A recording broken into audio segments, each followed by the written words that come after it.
We are live. Excellent. Woohoo! Well, that was an accomplishment in and of itself. Welcome to live broadcasting on LinkedIn. We went through a process here that none of you really need to know about, but I'm really excited to have a special edition of our weekly account-based Fridays. As you know, we do it every Friday. Last Friday, we had a technical glitch. We've worked through those glitches now, so we're back here on a special assignment. We've got Jaap joining us from New York City, and Megan's going to give a proper introduction. Just as a reminder, we've done 350 of these videos over the last 3+ years on best practices around go-to-market, including AI. So if you have AI questions, or if you have any go-to-market questions, just ask Meg or I. We also have a QR code, which we'll see if we can pop in the comments after. That'll bring you right to those 350 videos. If you find value in this, of course, like and subscribe to this. And my co-host Meg and I have been doing this for 3+ years. Meg, former CMO and also a marketing advisor now. And yeah, really excited to have Jaap join us to talk a little bit more about forecasting and reforecasting into 2025. But Meg, take it away. All right. And thanks, folks, for your patience and for joining us this week. Glad we were able to sneak in an extra episode. And John, I'm going to make sure you promote also Friday's cool episode coming up. Make sure we get that in too. We do call this Account-Based Friday, so we feel compelled to do something on a Friday. But today's a special edition. We are very lucky to have my former colleague and all-around go-to person, Jaap Westrik, joining us. And Jaap is the founder of a company called Modern Revenue, but he has a really interesting background, I think, for a go-to-market advisor in that he began his career in finance at JP Morgan and spent a number of years in that world. And Jaap, you are kind enough to bring us I think kind of this blended perspective of go-to-market expertise along with finance expertise that makes you the perfect person to act as the, I don't know if the right word is negotiator.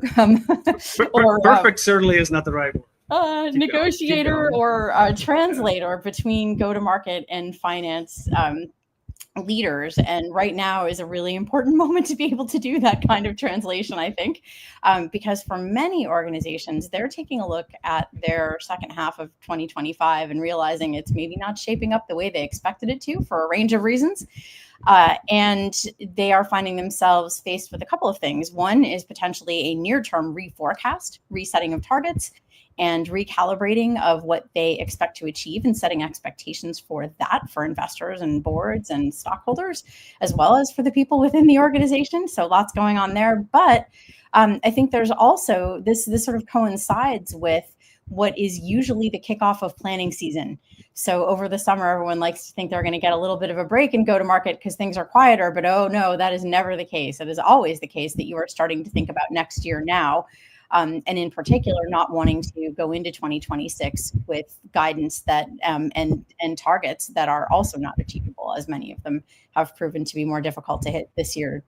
And last year too, actually, according to some recent data. So, Jaap, we are excited to have you here to talk with us a little bit about how go-to-market leaders, and in particular CMOs, who are probably some of the furthest removed from direct experience of the finance world, how they can work more effectively with their CFO and really learn to understand what that CFO is thinking about and concerned about, so that both during this reforecasting season and as we think about more effective 2026 planning, everyone can be in a better place to feel good about what they're trying to achieve and what they want their teams to achieve. So with that, Jaap, maybe let's start with, tell us a little bit about your background and sort of what brought you from finance into go-to-market and what you're doing with Modern Revenue. Yeah, so first of all, Meg and John, thanks for having me on the show again. Our pleasure. To be back with this audience. So what brought me from finance and applying that in go-to-market is I was in finance for a whole number of years and often missed kind of like the connection to strategy, connection to human behavior, to driving growth, and actually really being at the company level in the trenches. And I then came into go-to-market consulting, where I learned from you, Meg, and others, and saw basically an underserved need in go-to-market, or in companies, in technology companies in particular. We worked with recurring revenue companies, and I'm still doing that today. Seeing an underserved need for the ability to build an end-to-end data model and create a common go-to-market finance lens that all the way goes from the top of the funnel to strategic finance. Top of the funnel is, of course, about driving, traffic and demand to the business. Strategic finance really is about, organic growth and making capital allocation decisions about where to best put the company's resources.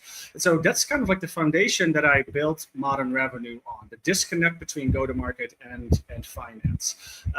Finance leaders and go-to-market leaders have very different backgrounds. Finance leaders typically have not been in the trenches, for example, in the sales field or on the marketing front, whereas the marketing front, very often, not always, because John, I know you have a finance background, CMOs or marketing leaders typically haven't actually spent a lot of time in finance, and that's certainly the case for sales. So go-to-market finance really is about creating a common operating lens, and that common operating lens allows you, especially in times like today, where there's more uncertainty and that is likely here to stay, to be more agile and to be more precise in your planning and where you actually put the company's resources and how you manage the risks that we are certainly have been seeing in market conditions over the last 6 months. Yeah, that's a lot there, Jaap, and I really respect the background that you have there coming out of finance and being able to recognize that you have the marketing entity and the finance entity. They have to communicate, but how do we speak each other's language to understand one another? Or how does marketing adapt to the CFO language really is what it should be. But I'm curious, like in your experience there, what have you learned with your processes about that communication between those two entities? Like any lesson that the marketers should or could know about as far as understanding business speak from the CFO? Yeah, it ultimately all starts with common goals, common values, and that ultimately translates it into common definitions and common KPIs and metrics. But before you start with anything like really at the sort of like more technical or definitional front, you need to have like alignment really at the personal level, at the C level, of course, to begin with, and that ultimately starts with the CEO. Snowflake is a good and famous example where Frank Slootman, ran the show for quite some time until last year, and he used to have on his LinkedIn profile a nickname. He said, "Frank Anti-Silo Slootman." Now, if you look at how that translates itself into how Snowflake has, for example, been able to ride the SaaS wave, it was a level of success that no one was able to match. And there's one specific example. I know we're talking really about CMO and typically an ABM audience over here, but there's one specific example where Snowflake, as a public company, disclosed a few years ago in an investor presentation the sales productivity metric. And it basically says, like, if sales productivity is at this level, then it basically qualifies for additional investment. Now, and that's definition of sales productivity was actually net new ACV divided by average AE headcount at the year end, or average headcount at the year end. That sounds like a very simple metric, and it sounds like very, kind of like, okay, isn't everybody kind of sort of like able to do that? The level of alignment you need to drive in order to get there, where the CRO and the CFO, and of course also the CMO, are fully back, behind that metric and understand exactly what it means, and understand that at least from a sales investment perspective is kind of like, the North Star. It is very difficult to achieve that if you don't lay the groundwork for it as a CEO. So the CEO is critical, but the next person is the CFO, because go-to-market and finance alignment, I think, in my view at least, starts really with the CFO at a more operational or tactical execution level. And why is that? Because the CFO has the unique vantage point of how everything is doing in the business. They see the business from an angle and from a 360 viewpoint where that CMOs and CROs not necessarily have. But it doesn't mean that as CMOs you can't, take certain steps and to try to basically come to better alignment with CFOs. And you don't just have to wait for the CFO to come to you. And I guess that's something we're going to get into next as we're going to be talking about reforecasting. Yeah, well, I think actually that's maybe a great starting point. I mean, I think sometimes it can be a little bit scary to walk into a CFO's office, especially if you don't come from that background. Now, to be fair, a number of CMOs actually, like John, have that kind of background. A lot of CMOs have MBAs and other background that would make it not impossible to speak with a CFO in an effective and appropriate manner. But maybe they just need a place to start. What are some of the ways you think CMOs could begin that conversation and begin that ability to understand what's on the mind of the CFO so that they can position the work that they're doing in better alignment with the needs of the CFO, or change what they're doing to be better in alignment with what the CFO is looking for the business? What would you advise? Yeah, maybe why don't we just in the context of the reforecasting, let's maybe make some assumptions about like a typical CMO situation that perhaps a lot of the audience could find itself in, could recognize at least. You're a B2B CMO, you're at a later stage of mature growth company. Let's assume you're private, right? If you're public, it's a whole different story. And the CMO is typically, as a CMO, you're not at the strategic table. It's really when something is needed or there is a gap, it's really the CFO and the CRO who are figuring out what's needed, and they kind of tell you what you need. Now that manifests itself typically into misalignment, and this misalignment exists in nearly every company. The question really is, how bad is it, and is it big enough? Is the problem big enough for it to require really substantial, right? But even if there is the awareness and the intent to fix it, it often fails with the tactical delivery and the starting points. So now let's consider a scenario where many companies are finding itself in right now. It's market uncertainty. We can get into the causes and what we think about that, but basically there is a lot more uncertainty in the market today than we had 6 months ago. So let's say that requires a reforecast for the second half of 2025, assuming your fiscal year end is 12/31. Now, if that's the case, then at the same time right now, especially if you're a larger company, there's a time to start rethinking what your approach is going to be to 2026 planning. And that's with more uncertainty and more risk, you're going to need to move from annual to agile planning. And that means kind of like continuous planning. And so this moment exposes kind of two parallel challenges. One is a near-term execution issue, filling a pipeline gap, or perhaps solving a cash flow issue, which is not necessarily for you to solve a CMO. But then the other thing is a more longer-term strategic planning problem.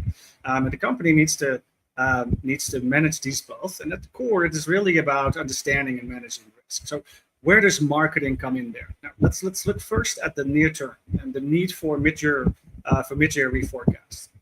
The reality is at this particular point in B2B, you're unlikely to market yourself out of a hole, right? In whatever that hole is.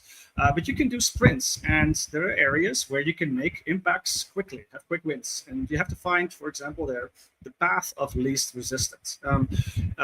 But to determine what is actually needed and what you actually can do, you need some sort of a seat at the table and a relationship. Have a dialogue with the CFO and the CRO instead of just being told, here's what's needed from marketing. Now, let's say you're getting CAC pressure. There's demand for higher marketing ROI. But if you lack the metrics to prove the ROI, but you actually do have data. The data may not be perfect, but you do have data. You can do a quick data analysis project, for example, to demonstrate marketing contribution and attribution. And if you haven't demonstrated this before, a short sprint is a data science initiative. You can either do that internally if you have the capabilities or get outside help. Could get you to a metric, an ROI metric, that is perhaps about 80% right. And at this point, that is probably all you need. The reality is that unattributed spend and misattributed conversions are leading really to suboptimal budget allocation and gaps in the sales pipeline. And I've helped marketing leaders make an impact here short term. So the data, or at least there's usually sufficient data there but it's often incomplete and it's disconnected. But you can get to meaningful short-term impact with an analysis that is sufficiently directionally right and at about 80%. Now, and AI comes into play here as well, right? But we're going to talk about that a little bit more later. But the focus is really on the CMO here, not the CRO and the CFO.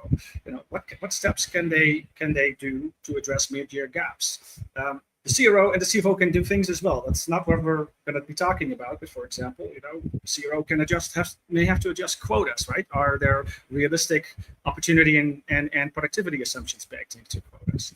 The CFO may be able to do things and his or her ends on the cash flow side.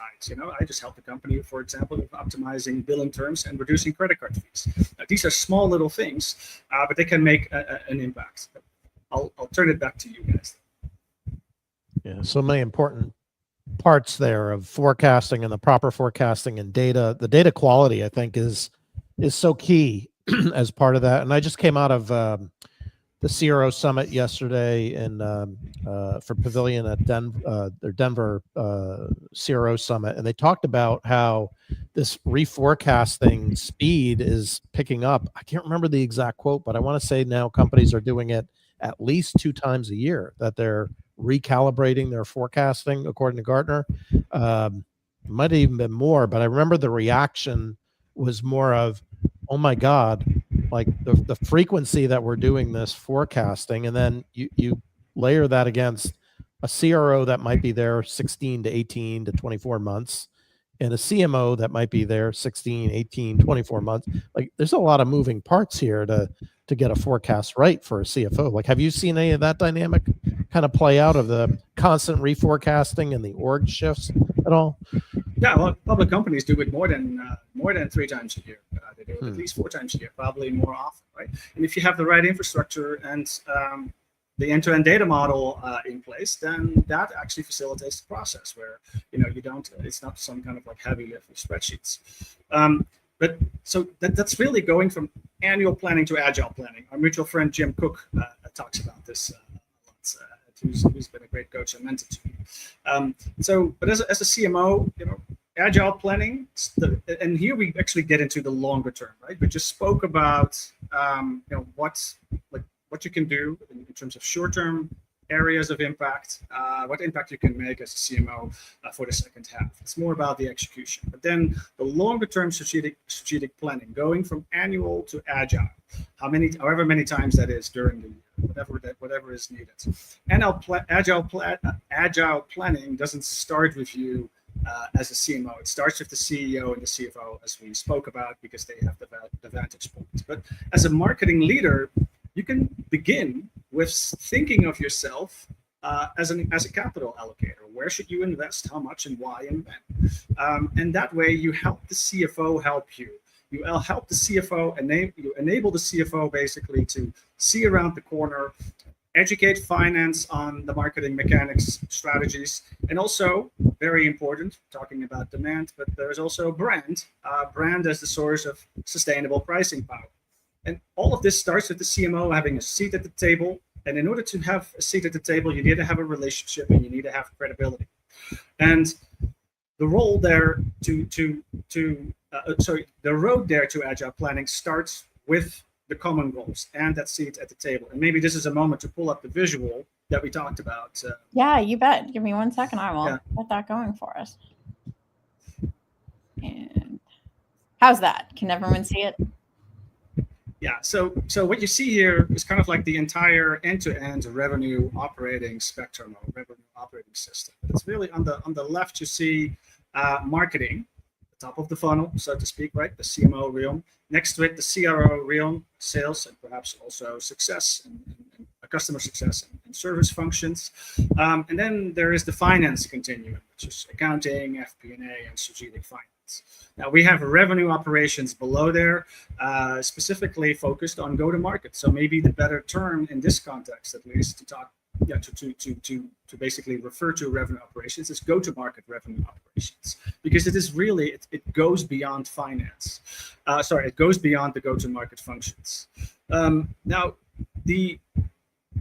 below there you see kind of like all the different systems and the the entire tech stack that needs to be connected and communicated. None of that will happen without there being strategic alignment at the top. And that strategic alignment we already spoke about starts with the CEO, but ultimately it needs to be a trifecta between the CMO, the CRO, and the CFO from an operating perspective.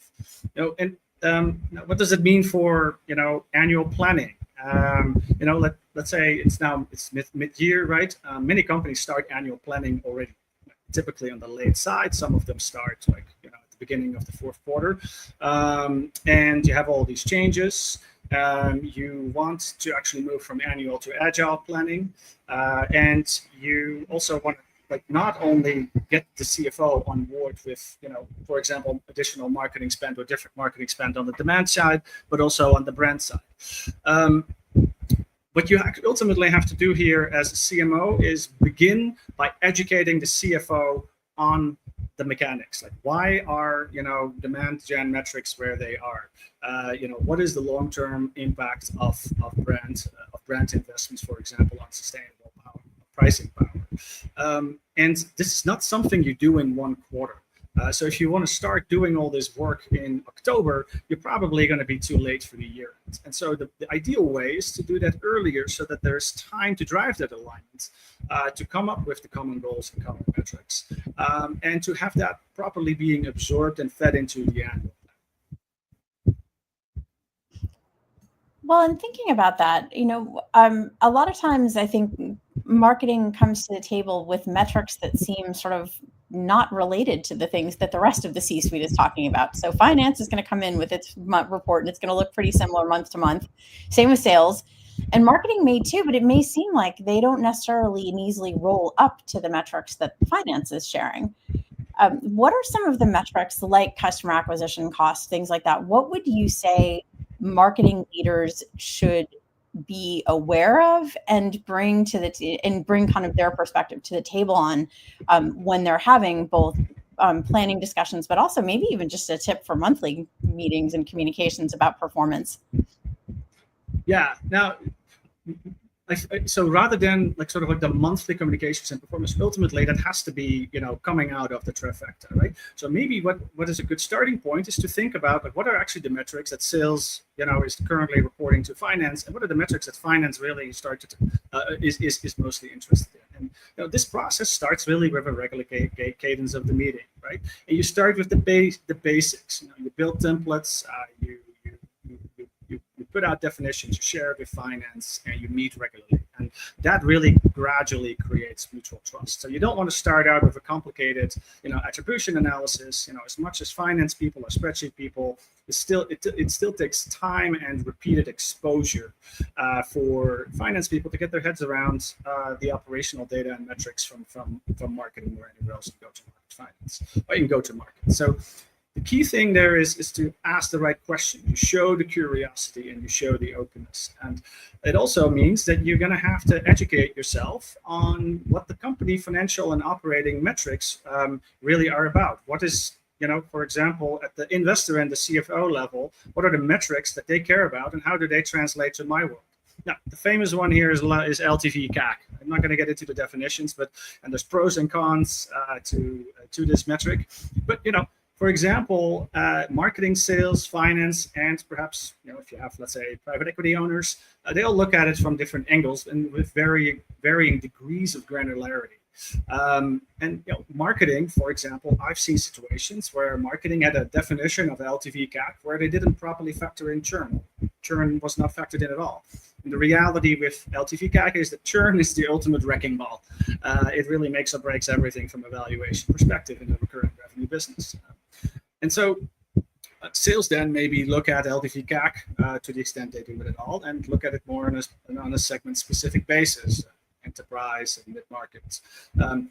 Customer success or whatever service function you have, or renewals, they perhaps have a very granular segmented lens, or should have that kind of lens into churn.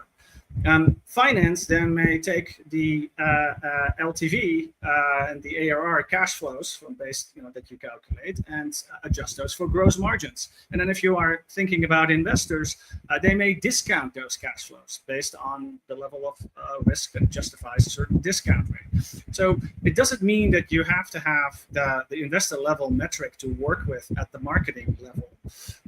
But it is something that you need to be aware of, and that if your measure is maybe looking good to you, if it sort of like cascades up, the measure may look very different, and that is why the judgments there will also be sometimes maybe coming as a surprise. But you don't have to be a financial expert as a marketer, but you do need to have a conceptual grasp of these finance concepts in order to have the seat at the table, and also understand things like EBITDA, and that standing and credibility will ultimately go a long way. But it goes both ways. Finance also has a role in understanding really what is important to marketing, and translate the finance concepts in a way that really matters to the marketing teams, and it is also something that they can understand. Yeah, I think you bring up a lot of great points there as we're bumping up against time. A couple on the EBITDA understanding, and it triggered a thought of back in my operating days when I had jet black hair. That's how long ago it was. I remember the mom and dad kind of impact when I had a budget request. First of all, I was keeping a watchful eye on cash flow. So if we were cash flow positive or we were approaching cash flow positive, before we were reaching cash flow positive, it was not a good time to be asking for a large expense item.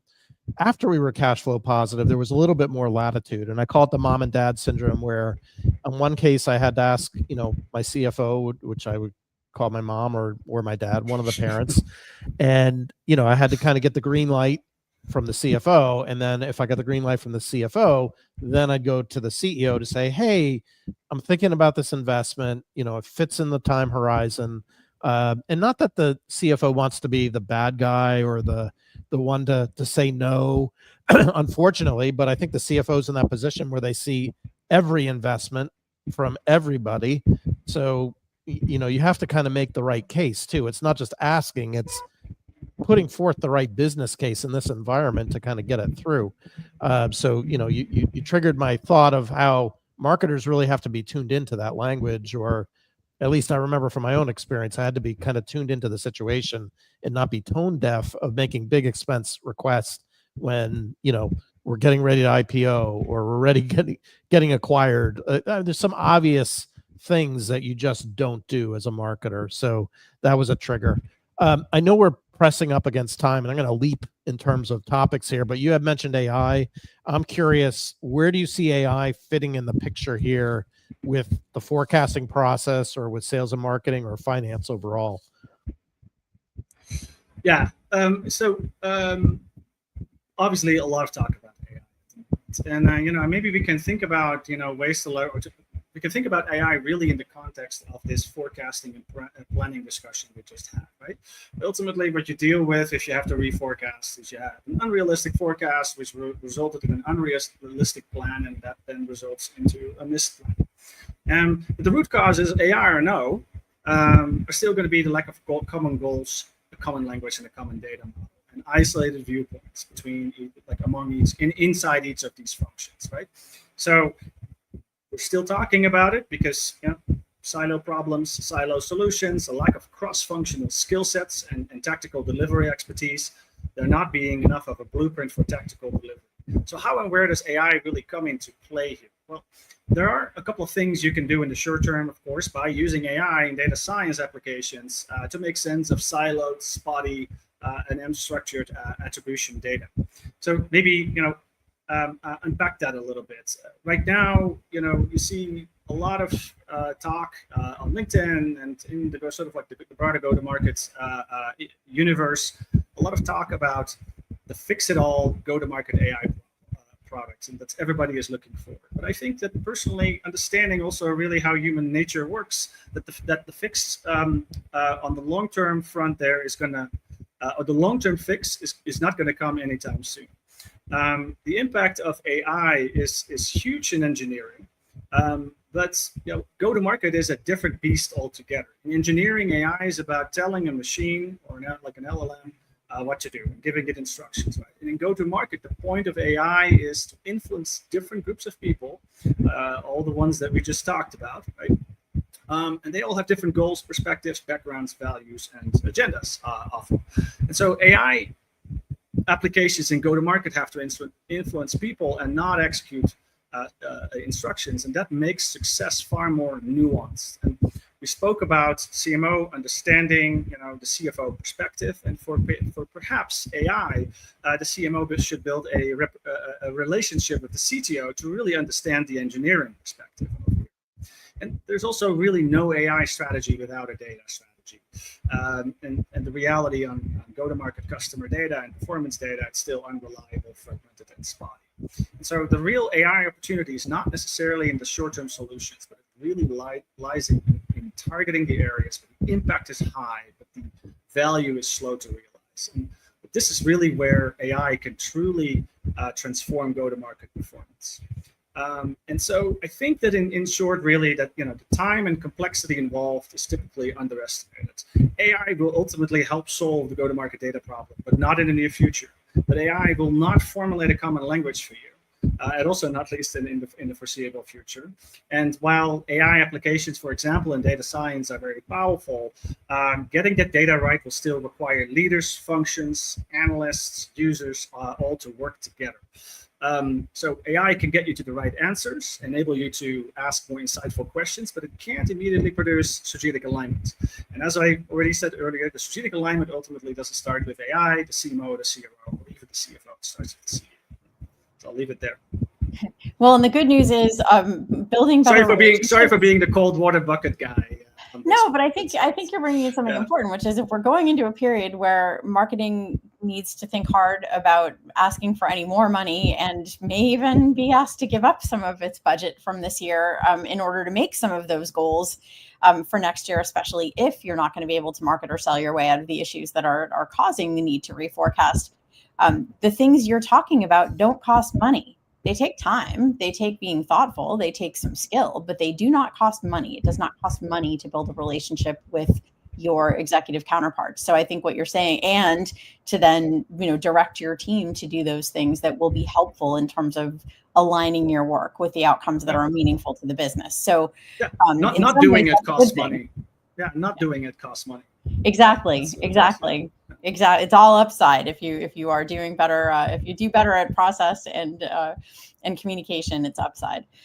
So thank you, Jaap. We really appreciate you being a guest for the second time. You always bring us really valuable and meaningful perspectives on how all of the revenue functions can work better together, from finance through to marketing and sales and customer success. And we appreciate your ability to kind of knit those pieces together for us. So thank you very much. John, any thoughts before we say goodbye and tee us up for for this coming Friday in 2 days? Yeah, this coming Friday. And just echo the shout out to Jaap. I know this is the second time we've had you back, but grateful that you could share that financial viewpoint with us, because I do think it's super important for marketers. And part of the reason why I went to that Ray Reich event on benchmarking, because the more we can bridge the gap, the better my clients will be and the marketers will be, quite frankly, if we can understand this. So super helpful counsel that you gave, Jaap. So thank you. And then thank you Friday, for having me on. Yeah, no, absolutely. And then we just continue the momentum this Friday. We go resume back to a semi-normal time. I think it'll be on noon Eastern, 9 o'clock Pacific. We've got Victoria Albert from Infuse Media. She's done some benchmarking on marketing and buyers committees.